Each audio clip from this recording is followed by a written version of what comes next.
Yan, lumalaking yan agad. Maangkas. Tayo, lagi.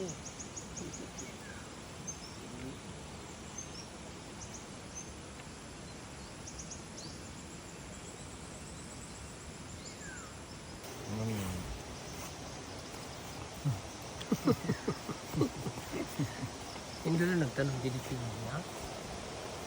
Guest.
Lakaw pa.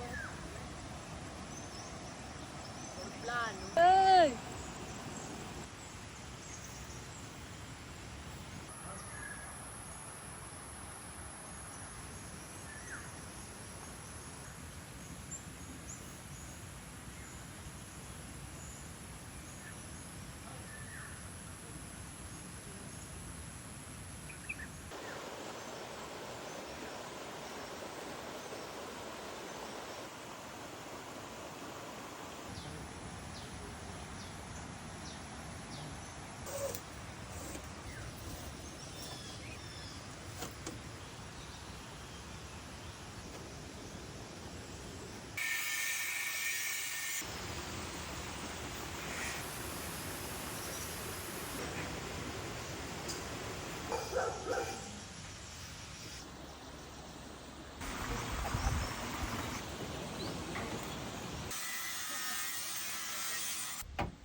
So ayan ang mga beds, tatanggalin namin ito ditong bahay ng anay kasi nakaka-block siya sa daanan ng ating mga bagong cabin.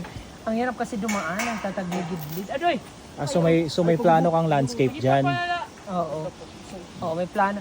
So may plano tayong landscape dito, yung ano, basta abangan nyo.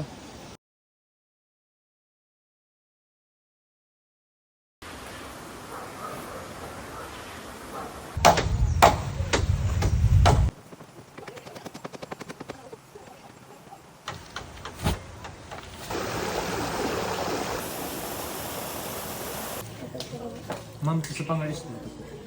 So ayan, dahil kanina super hard work kami. Ayan, nagpares kami. Dito lang to sa Boss Pares. Dito sa San Jorge Mangkol, guys. Sobrang sarap ng pares nila, guys. Unlimited rice and tubig.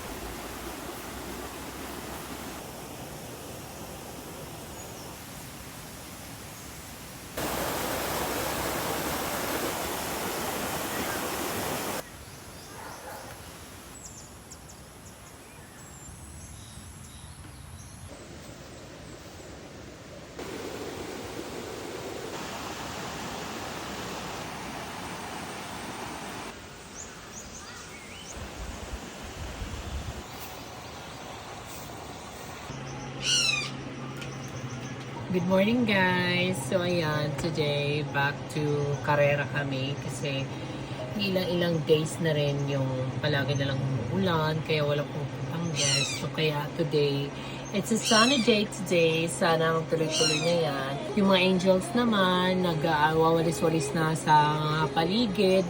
At si July naman, nagki-clearing na doon sa ating water. Ayan, gusto ko lang i-congratulate si July kasi nakapasa siya sa Water Safety Rescue and Survival Training. Ay ipagmamalaki na kami dito sa The Island kasi meron na kaming certified lifeguard.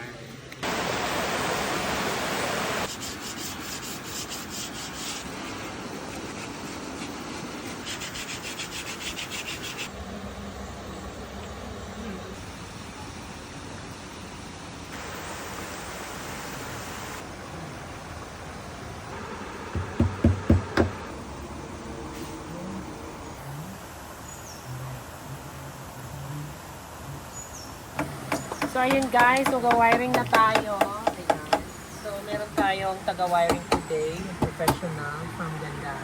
So paano ka kukontakin sa mga gusto mong papawiring? Personal yung pangalan ko na Kerry Uno Manuel. Yes, ayan. So ayan Devs, naglagay ako dito ng pathway. So itong pathway na to, pinalagyan ko ng space dito kabilaan kasi lalagyan natin yan ng mga halaman. Yes. Tapos itong pathway natin dito, lalagyan natin ito ng river rocks connecting dito sa parang pinaka front yard ng ating backyard pala kasi yun yung front. So ito dito, magsisilbing mga river rocks to dito para feel talaga nila na they connect sa nature. Tapos feel nila nagbabakasyon sila. So hindi natin sisemento lahat kasi Yes. more on cement na yung bahay nyo sa syudad. So pag magbabakasyon kayo, ang makikita nyo pa rin mga concrete, pangit na. Tsaka yung So, design, bato itself, Yes, nature pa rin. River rocks, Oo. oo. So kaya kailangan, ang gusto namin ma-feel, yung ma-feel namin talaga na nagbabakasyon kayo. So kaya kahit gumamit kami ng mga concrete pero hindi lahat. So, paano mo ma-explain yung nasa likod mo? Ano naman yan So dyan? ito dito guys, abangan nyo kasi hindi pa to tapos. Basta may mga ilalagay pa ako dito. Sarap mag-fishing dito, babe, oh. Di ba hilig ng mga foreigner yan na pumupunta dito? Tapos dito guys, lalagyan natin ito dito ng hagdan kasi para hindi na matuno yung mga side by side kasi pag walang hagdan, doon sila nag-akyat-akyat kung saan-saan, hindi pa proper. So dito tayo maglalagay ng hagdan para matapos na tong project na to at may offer na natin ito kasi darating yung mga friends ko. Shoutout kila Sabrina, Bianca, and Iwa, and Chanel. And sa mga kasama nila, I am so excited to meet you guys. Ganda ng view dito. Sana matapos na to bago sila dumating kasi para ito may offer ko sa kanila. Kasi mayayaman yung mga amiga ko na yon. So para magandang buwan naman.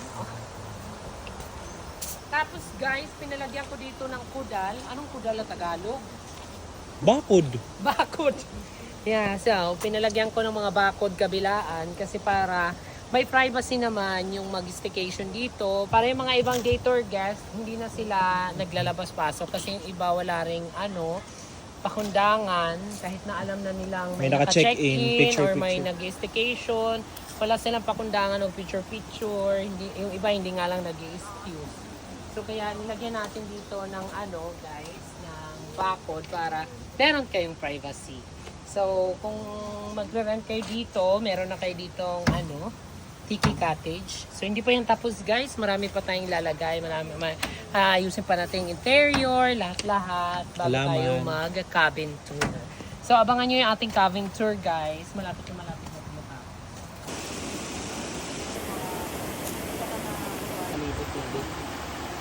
So ayan guys, nagtatanim kami ngayon ng mga halaman kasi para to add the beautification of the landscape.